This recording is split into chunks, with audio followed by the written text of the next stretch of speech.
Esta no es solo la historia de un cantante legendario. Es una verdad susurrada, llevada por melodías, recuerdos y un amor que nunca se desvaneció del todo. Durante años lo hemos conocido como el rey de la música latina, la voz detrás de Amigo, Lady Laura y Detalles.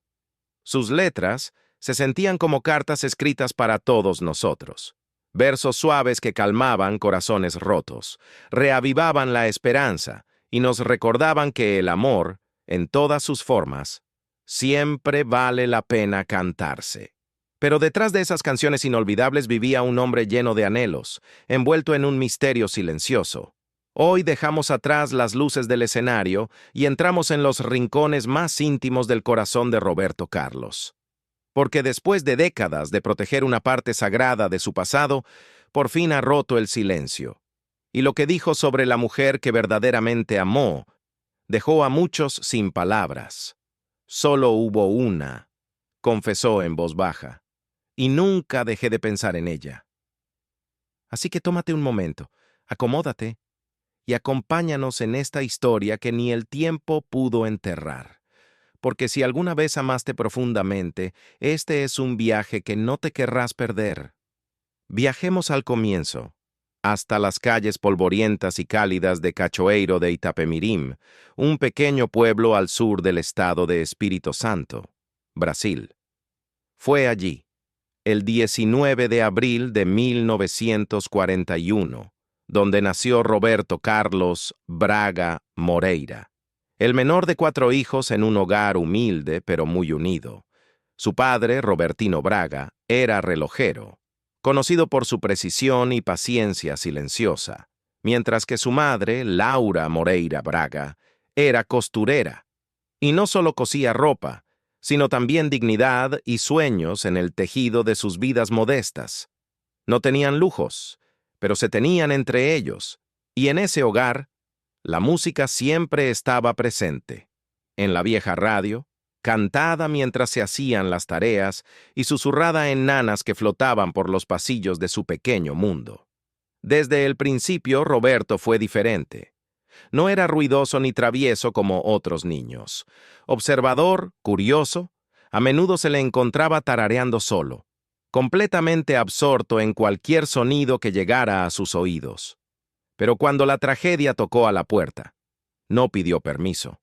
Apenas días después de cumplir 6 años, Roberto fue atropellado por un tren de vapor durante una celebración del santo patrono del pueblo. Perdió parte de su pierna derecha, una herida devastadora que marcaría profundamente su identidad temprana. Pero este no era un niño común. En lugar de dejar que la pérdida lo definiera, el espíritu de Roberto se dobló, pero no se rompió.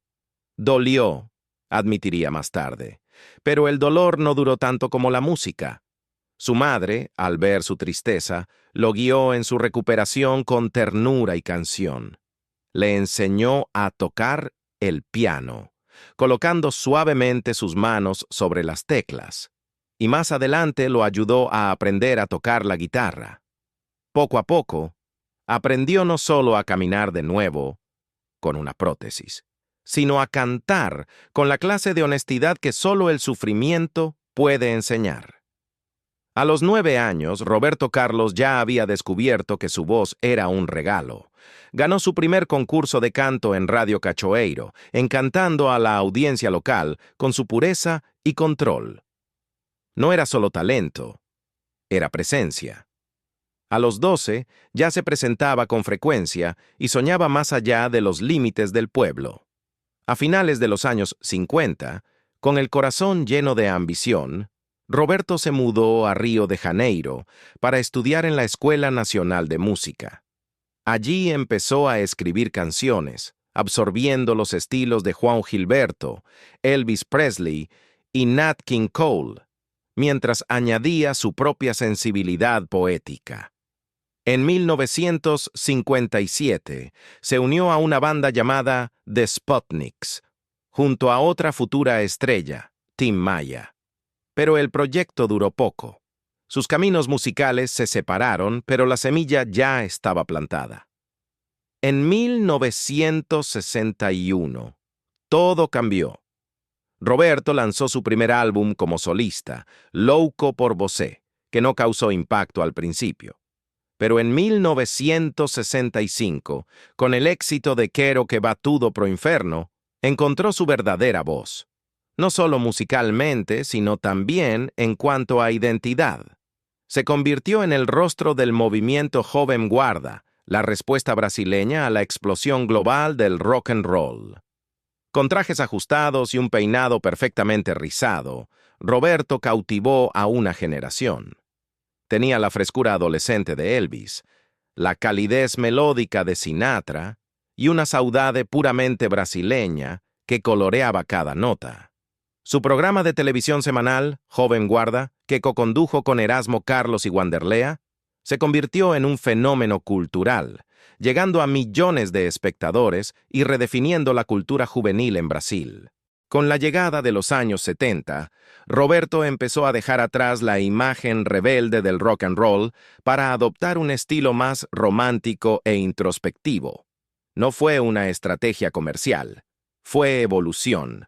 Sus letras se volvieron más profundas, sus arreglos más sofisticados, y aquel joven que cantaba sobre la libertad ahora cantaba sobre el amor, la pérdida y la memoria con una ternura que cortaba el aliento. Éxitos como De Tales, 1971, Amigo, 1977, y Cama en Mesa, 1981, se convirtieron en parte de la conciencia colectiva del país. La gente me decía, «Tu canción salvó mi matrimonio», o «La puse cuando murió mi padre», contó una vez. Fue entonces cuando supe que no era solo música, era una forma de sanar. Roberto Carlos no solo cruzó géneros musicales, cruzó fronteras. Su música, impregnada de emoción y claridad, llegó a países de habla hispana, Europa e incluso partes de Asia. Grabó álbumes en español, italiano, francés e inglés, convirtiéndose en un embajador del sentimiento latino alrededor del mundo. Para los años 80, ya no era solo una estrella, era un símbolo. Y aún en la cima de su fama, seguía siendo esquivo. Raras veces daba entrevistas, y su vida privada era celosamente protegida. Detrás de la fama, detrás de la imagen perfecta sobre el escenario, aún vivía ese niño de Cachoeiro, el que nunca dejó de cargar con aquel dolor temprano y que lo vertía en cada línea que cantaba. Muchos conocen a Roberto Carlos como una leyenda, un romántico, un ícono de la canción. Pero si uno sigue su camino desde aquel pequeño pueblo brasileño hasta el reconocimiento global, lo que se revela es un viaje forjado por la resiliencia, de un niño de 6 años que aprendía a caminar otra vez, a un ídolo mundial que hizo que millones caminaran hacia sus propios corazones con sus canciones. Nunca se trató solo de fama, era algo más profundo. «La música me dio todo», dijo una vez, «pero por encima de todo, me dio la fuerza para amar una y otra vez, incluso cuando dolía». Quédate con nosotros porque por más poderosas que sean sus canciones, lo que viene a continuación es aún más inolvidable, la historia de amor que lo inspiró todo y el secreto que guardó durante décadas. Si este viaje te ha conmovido, compártelo con alguien que necesite recordar que de la herida puede nacer la belleza y que una voz verdadera puede resonar a través de generaciones. Pero incluso cuando sus canciones alcanzaban los primeros lugares y sus conciertos llenaban estadios, la vida personal de Roberto seguía siendo un territorio vedado para el público. Siempre fue gentil, siempre digno y siempre reservado. Pocos sabían cuánto ya había perdido, cuán profundamente ya había amado. Regresemos al carrete de los años 60, cuando Roberto apenas comenzaba su ascenso. La fama lo había abrazado gracias al movimiento Joven Guarda, esa oleada vibrante de música juvenil en Brasil. Con su apariencia impecable y un carisma claramente influenciado por Elvis, se convirtió en el rostro de los sueños de toda una generación. Pero entre los flashes y los gritos del público había una presencia silenciosa que lo cambió todo. Cleonice Rossi Braga, conocida simplemente como Nis. Nice no fue una mujer atraída por la fama. De hecho, la evitaba. Pero poseía algo que no se puede enseñar. Una paciencia inquebrantable, una calidez natural y una profunda fe en la vocación de Roberto. Se conocieron en algún momento a mediados de los años 60 y para 1968, cuando Roberto ya era una superestrella consolidada, estaban casados. En Nice, Roberto no encontró solo una compañera, sino un santuario. Mientras él corría de escenario en escenario y de estudio en estudio, Nice construía un mundo de calma tras bambalinas. Tuvieron 3 hijos: Ana Paula, Luciana y su hijo Roberto Carlos Braga II, a quien cariñosamente llamaban Dudu, y quien algún día seguiría los pasos de su padre como productor musical y locutor de radio. Sus momentos familiares, aunque escasos en la vista pública, eran auténticos. Pero el destino, como tantas veces sucede, jugó una carta cruel. En los años 80, a Nice le diagnosticaron cáncer. Durante años luchó en silencio y en 1990 falleció.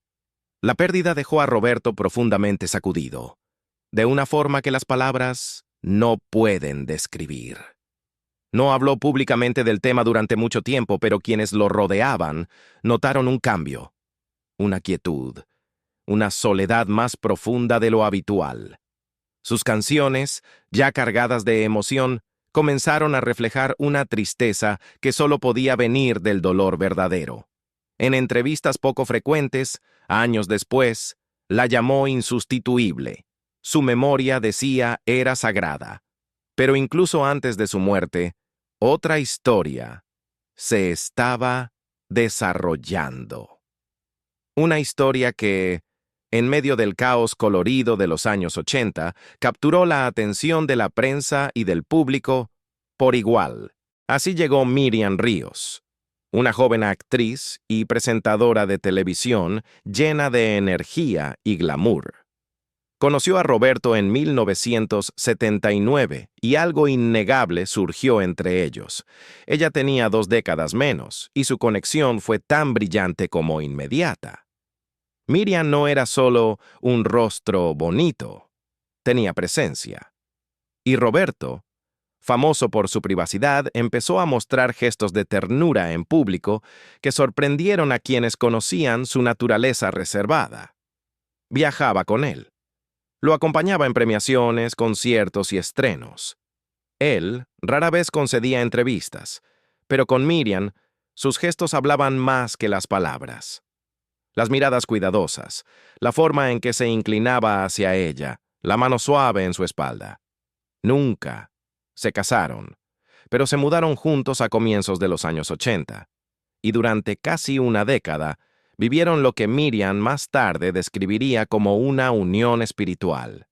Ella, católica devota, creía en su vínculo más allá del papel. Pero la misma intensidad que los unió lentamente comenzó a separarlos. El foco de la fama, el deseo de privacidad de Roberto y el peso emocional que siempre cargó. Todo se volvió demasiado. Para 1989, su romance llegó a su fin. Y sin embargo, ni siquiera entonces el lazo entre ellos se cortó del todo. Con los años, Miriam habló de él sin amargura, sino con afecto. En una ocasión lo llamó un gran amor y alguien imposible de borrar de su historia. Luego vino el silencio. Por un tiempo, Roberto se retiró. Pero el corazón, por muy herido que esté, no deja de latir. En 1995 comenzó un nuevo capítulo. Conoció a María Rita Simões, una mujer de São Paulo que llegó no con ruido ni fanfarrias, sino con una gracia tranquila y radiante. Su relación se desarrolló en una privacidad casi total, en un marcado contraste con la historia de amor pública anterior. Se casaron en 1996 y durante un breve pero luminoso período, Roberto volvió a brillar. Los que estaban cerca de él dicen que reía más, creaba más, incluso parecía más joven. Le escribió una canción, Muller Pequena, y en ella se podía escuchar la devoción de un hombre que había encontrado el amor otra vez, contra todo pronóstico. Pero el destino, una vez más implacable, intervino. Apenas unos meses después de su boda, a María Rita le diagnosticaron osteosarcoma, un cáncer raro y agresivo. Roberto lo dejó todo para cuidarla, cancelando giras, posponiendo álbumes. Estaba simplemente ahí. Juntos lucharon con todo lo que tenían, pero en 1999 María Rita falleció. Otra luz en la vida de Roberto se apagó demasiado pronto. Esta pérdida fue aún más devastadora. Desapareció casi por completo de la vida pública. Se cancelaron conciertos. Se rechazaron entrevistas. Canciones quedaron sin escribir. Sus amigos lo describieron como un hombre ahogado en el silencio, mirando el mar, buscando respuestas en el ritmo de las olas. La muerte de María Rita marcó algo permanente. Nunca volvió a casarse. Nunca se le volvió a vincular públicamente con una pareja estable después de eso. Su tristeza no se volvió espectáculo. Se convirtió en parte de su leyenda. Pero entonces, en la década de 2010, un nuevo nombre comenzó a surgir. Erika Ender, cantautora panameño-brasileña, más conocida por coescribir Despacito. Erika no era una figura de tabloides. Era la música hecha persona. Y fue en ese mundo de letras y sesiones de estudio donde ella y Roberto se encontraron. Escribieron canciones juntos, compartieron cenas, asistieron a eventos uno al lado del otro. Había una facilidad natural en su conexión. Los fans especulaban. Los periodistas insinuaban. ¿Podía ser más que una colaboración musical? Erika nunca lo confirmó. Roberto, fiel a su estilo, permaneció en silencio. Pero las fotos, las sonrisas, la química, decían más que cualquier comunicado de prensa. Aún así, él protegió ese vínculo con recelo. Ya fuera amistad, amor o algo intermedio, solo ellos lo sabían. Y entonces llegó una sorpresa que nadie pudo prever. En 2023, a los 82 años, Roberto dio una entrevista que dejó al mundo boquiabierto. «Estoy enamorado otra vez», dijo, y no había ni rastro de ironía ni nostalgia en su voz. «Un amor apasionado», añadió, «un amor que me hace sentir joven otra vez». El entrevistador insistió. ¿Quién era ella? ¿Alguien del pasado? ¿Una nueva musa? Pero Roberto solo sonrió, tan misterioso como siempre. Se negó a nombrarla. Ese silencio encendió la máquina de rumores. ¿Era Miriam regresando tras tantos años? ¿Era Erika, su alma gemela musical? ¿O era alguien completamente desconocida, alguien que había entrado en la vida de una leyenda y la había iluminado una vez más? La verdad permanece bien guardada, exactamente donde Roberto quiere que esté. Pero el amor, ese sí es real. Se puede escuchar en su voz, ver en sus ojos. A lo largo de todo, ha habido una constante en la historia de Roberto Carlos: el amor. Amor en todos sus matices: extático, trágico, silencioso, duradero. Ha amado y ha perdido de las formas más profundas imaginables. No solo enterró a 2 esposas, sino también a su amado hijo, Dudu Braga, quien murió de cáncer en 2021. Lloró también la muerte de su amigo y colaborador de toda la vida, Erasmo Carlos. Y aún así, canta, escribe, cree. Cuando Roberto canta, «De tales tan pequenos de nos dois», no es solo una canción de amor, es un testimonio vivido. Cada nota, cada pausa, cada frase susurrada encierra décadas de devoción y dolor. Ha conocido un tipo de amor que la mayoría de los hombres solo sueñan, pero que pocos son lo suficientemente valientes como para soportar. Nice, María Rita, Miriam, Erika. Ya sea una de ellas o todas, moldearon al hombre detrás de la música. Están en su silencio, en sus melodías, en su legado. Y al final, no se trata de descubrir a quién amó más Roberto Carlos. Se trata de entender que, después de todo, después de la fama, del duelo, de las sillas vacías en la mesa, él sigue amando, sigue esperando, sigue sintiendo. Y tal vez, solo tal vez, esa sea la parte más extraordinaria de todas. Y ahora, a los 85 años, con una gracia serena y un brillo suave en la mirada, nos lo dice no a través de tabloides ni escándalos, sino con una convicción silenciosa. Sí, estoy enamorado. No hay fanfarrias ni dramatismo en la forma en que lo dice, solo una certeza apacible que parece acallar los años que lleva a cuestas.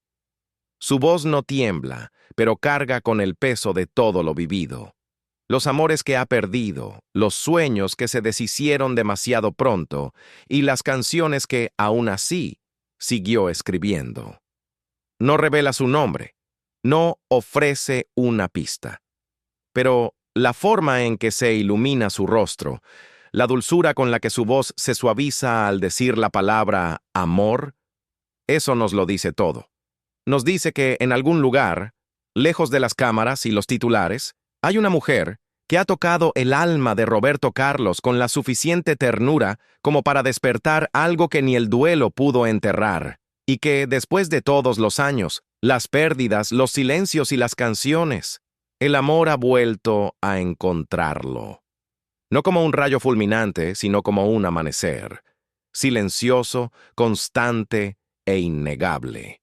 Hoy en día, Roberto Carlos vive una vida de ritmo apacible y belleza discreta. Divide su tiempo entre su hogar en Río de Janeiro y escapadas tranquilas a la costa, donde la brisa del mar y el sonido de las olas ofrecen el escenario perfecto para la reflexión. Aún escribe música, lenta, cuidadosamente, bebiendo del mismo pozo de emociones que han alimentado toda su carrera. Visita el estudio de grabación bajo sus propios términos, habla solo cuando siente que tiene algo que realmente vale la pena decir, y se rodea de un pequeño círculo de amigos y familiares en los que confía profundamente. Ya no persigue la fama ni los aplausos, no tiene nada que demostrar. En cambio, saborea la paz que ha ganado, los recuerdos que ha construido y el amor, viejo y nuevo, que continúa moldeando sus días. Y quizás esa sea su mayor lección para todos nosotros. Que el amor no está limitado por la edad, ni por la tragedia, ni por el tiempo. Que incluso después de todo, el corazón aún recuerda cómo abrirse. Si alguna vez te has sentido conmovido por su voz, si alguna vez has puesto una de sus canciones en una noche solitaria o durante una celebración, entonces tú también formas parte de la historia de amor de Roberto Carlos. Gracias por acompañarnos en este viaje emocional. Si esta historia tocó tu corazón, no olvides darle like, suscribirte y compartirla con alguien que todavía cree en el amor. Y cuéntanos en los comentarios, ¿cuál es la canción de Roberto Carlos que siempre será parte de tu historia?